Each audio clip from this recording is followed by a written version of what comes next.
தமிழ் நெஞ்சங்கள் அனைவருக்கும் வணக்கம். இன்னைக்கான இந்த வீடியோவில் ஆடிப்பூரம் அன்று உங்கள் உப்பு ஜாடியில் இந்த ஒரு பொருளை வைத்து பாருங்கள். வீட்டில் இருக்கும் பண கஷ்டம் பறந்து போகும். இந்த பொருளை உப்பு ஜாடிக்குள்ள நம்ம வைக்கணும் அப்படின்றத பத்தி பார்க்கலாம்.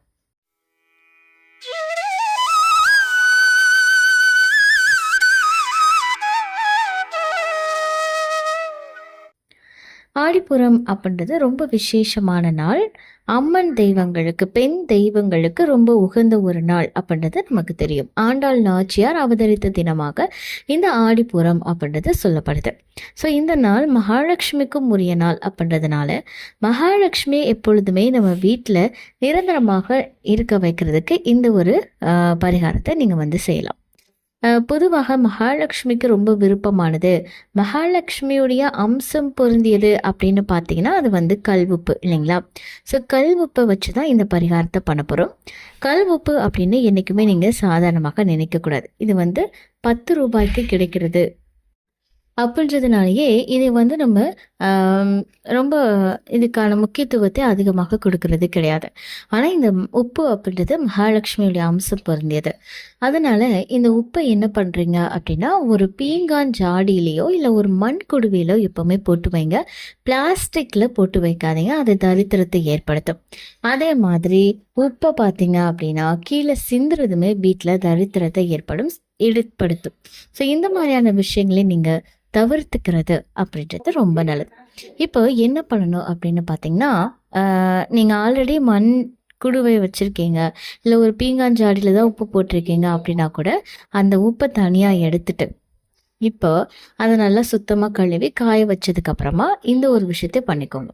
முதல்ல ஒரு மஞ்சள் நிறத்துலையோ இல்லை சிகப்பு நிறத்துலையோ ஒரு துணி எடுத்துக்கோங்க. அதுக்கப்புறமா அதில் நம்ம என்ன வைக்கணும் அப்படின்னு பார்த்தீங்கன்னா, கொட்டை பாக்கு கேள்விப்பட்டிருப்பீங்க. நம்ம சாதாரணமாக வெத்தலை பாக்கு கொடுக்கும்போது வைக்கக்கூடிய பாக்கு கிடையாது. இது ஒரு சின்ன பால் மாதிரி இருக்கும், உருண்டை வடிவத்தில் இருக்கும். கொட்டை பாக்கு அப்படின்னா நாட்டு மருந்து கடைங்களெல்லாம் உங்களுக்கு கிடைக்கும். அதை 9 அப்படின்ற எண்ணிக்கையில் எடுத்துக்கோங்க. இந்த கொட்டை பாக்கை பெருமாளுக்கு ரொம்ப உகந்ததாக சொல்லப்படுது. ஸோ 9 கொட்டை பாக்கு எடுத்துக்கோங்க. அதுக்கப்புறமா ஒரு 5 ரூபாய் நாணயம் வச்சுக்கோங்க. அதுக்கு அடுத்ததாக இந்த நாணயத்துக்கு பதிலாக உங்ககிட்ட வெள்ளி நாணயம் இருக்குது அப்படின்னா அதுவும் எடுத்துக்கலாம். இன்றைக்கி ரேட்டில் 120 ரூபாய் சொல்லுவாங்க ஒரு வெள்ளி நாணயம் 1 கிராம் அப்படின்றதுல. ஸோ அந்த மாதிரி நீங்கள் வாங்கிக்கிட்டீங்க அப்படின்னா கூட அந்த நாணயத்தையும் வைக்கலாம். அதுக்கப்புறமா உங்ககிட்ட ஏதாவது தங்க பொருள், இப்போ ஒரு தோடு வச்சுருப்பீங்க, அதோடைய திருகாணி என்கிட்ட அது திருகாணி மட்டும்தான் இருக்குது, தோடு என்கிட்ட விழுந்துருச்சு அப்படின்ற மாதிரி கூட இருக்கும். ஸோ அப்போ ஏதாவது சின்ன தங்க பொருள் உங்ககிட்ட இருக்குது, மூக்குத்தி சைஸில் கூட இருக்குது அப்படின்னா கூட பரவாயில்ல. அந்த தங்க பொருளையும் இதோடு சேர்த்து இதை நல்ல ஒரு மூட்டை மாதிரி கட்டிட்டு அந்த உப்பு ஜாடிக்கு அடியில் இதை வச்சுட்டு அதுக்கு மேலே இந்த உப்பை நீங்கள் கொட்டி வைக்கணும். கொட்டிட்டு நீங்கள் எப்பொழுதும் போல் சமையலுக்கு அந்த உப்பை உங்கள் கைகளால் எடுத்து பயன்படுத்திக்கிட்டே வாங்க.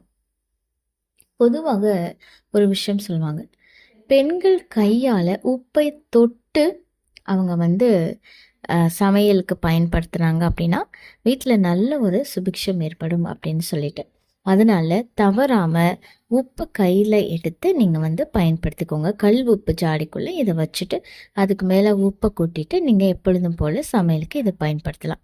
ஸோ இந்த மாதிரி நீங்கள் செய்யும் பொழுது என்ன ஆகும் அப்படின்னா, உங்கள் வீட்டில் இருக்கக்கூடிய பண சம்மந்தப்பட்ட பிரச்சனைகள் அப்படின்றது படிப்படியாக குறைய ஆரம்பிக்கும். வீட்டில் நல்ல ஒரு பணப்புழக்கம் அப்படின்றது நிச்சயமாக ஏற்படும். இந்த தகவல் உங்களுக்கு பயனுள்ளதாக இருக்குது அப்படின்னா மறக்காமல் உங்கள் நண்பர்கள் கூட பகிர்ந்துக்கோங்க. மேலும் இது போன்ற ஆன்மீக தகவல்களுக்கு என்னுடைய சேனலை நீங்கள் சப்ஸ்கிரைப் பண்ணிவிட்டு பக்கத்தில் இருக்கக்கூடிய பெல் ஐக்கானையும் ப்ரெஸ் பண்ணிக்கோங்க. நன்றி.